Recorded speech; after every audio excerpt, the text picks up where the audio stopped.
The fog and the snow are photographers' best friends. They can take a scene like this and make it look like this.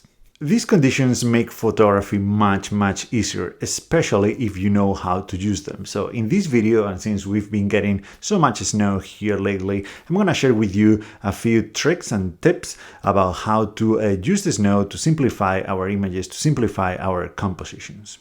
If you are shooting subjects at ground level, like say trees, the snow will help simplifying the foreground, but you still have to deal with the background. A busy background can ruin the image. That was the case in a few images that I made here recently, where the background was pretty busy with houses or buildings or more trees. To avoid this, we can get low on the ground. This sometimes works, but the angle can feel a little bit awkward and forced. Ideally, we will find a snowy hill, so the snow is the background too. I captured these 3 trees in Spain on a very far away hill. Another example is this more recent image where I was able to capture this tree, not only the only evergreen tree in the image, but also the only tree on our side of the hill. If we are shooting a snowstorm, we can also use that storm to separate the subject from the background. For example, in this image that I made in South Dakota, the tree is the clear subject, even though there are hills in the background. On a clear day, that would be a very busy scene and the hills could be very distracting. But they were partially covered in snow that helped, and also the atmosphere from the snowstorm helped softening the textures and the detail of those hills. Another very similar example from the Rocky Mountain National Park of this tree, where I was able to separate the tree from the mountain in the background using, yes, a fast aperture, a wide aperture, but also the atmospheric conditions that were happening there. Another option is to use closer backgrounds. For example, this image that I made here a few days ago using a wall of a building as the background. I really like this composition and I've tried different variations over the last few days and I will keep trying, but I'm liking the way they are looking. Shapes. Use any shapes that you might find in the snow because you gotta love the contrast that they give you. For example, I love these skier tracks that I found. Not only they serve as a leading line, but they offer that contrast, create that contrast between the snow, the white snow and the black tracks, and they kind of disappear at the end, creating some mystery as well. You can use footprints. These are my very own footprints. Train tracks work really well too. Or even these that I don't even know what they are called, but the ones that they use to separate, the different parking spots in a parking lot. But the best example of shapes that I can show you from my own collection is this image that I made with a drone in Oregon a few years ago. I was taking some photos of the White River after a snowstorm when this skier just passed by.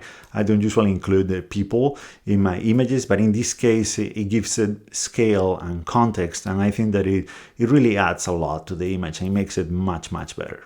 This brings us to the next point, that is subjects out of place. Snow transforms a scene so much that it can make some objects feel or look like they are out of place. For example, this image that I made in Spain, in a cemetery of all the tombs and the flowers covered in snow, it looks kind of, apocalyptic. Or these stairs that seem to lead to nowhere. I have a few more examples that you should be seeing now, but there are 2 favorites of mine. One that I made very recently of this bench, a little bit farther north from here in La Porte. That bench is right next to a lake that you can't see because of all the snow. There is snow on the ground, but also snow on top of the frozen lake. So it gives the impression that the bench is in an empty field. But there is no better image to illustrate this point of being out of place than the image of my in-laws pier that I made right here from the balcony. It is one of my favorite images, if not my favorite image that I've made so far this winter. It's a pier for boats that is in snow and a frozen lake, again with the snow on top. So it feels like it belongs to a completely different place or time or both. And it's also a very simple image that in my opinion works. When we're looking for images, we have to remember to look everywhere, left, right, up, down, in front of us, of course. Looking up is not as useful when shooting in the snow as when shooting in other conditions because the snow is usually on the ground, but sometimes we can take advantage of the snow in a very subtle way. For example, this image that I made in Austria, you can see that the snow is accentuated the shape of Jesus on the cross, and I think that it made for the whole image. But usually what we want to do in the snow is look down. I really love to point my camera down. For example, when I'm capturing just the trunks of the trees, you don't have to capture everything. Sometimes just hinting is much better than showing everything. I have plenty of examples of this where I capture only the bottom of the trees, but I think that this panorama is the best example of all the images that I've made recently, because of course the best example will always be this image, The Last of Winter, that I made a few years ago with the Bronica. And of course, I've been making a lot of images of the cracks in the ice in lakes and rivers and stuff like that by looking down, by pointing the camera down. Snow makes post-processing much easier. It's much easier to remove distractions in the foreground in the snow than it is when we have grass or other surfaces.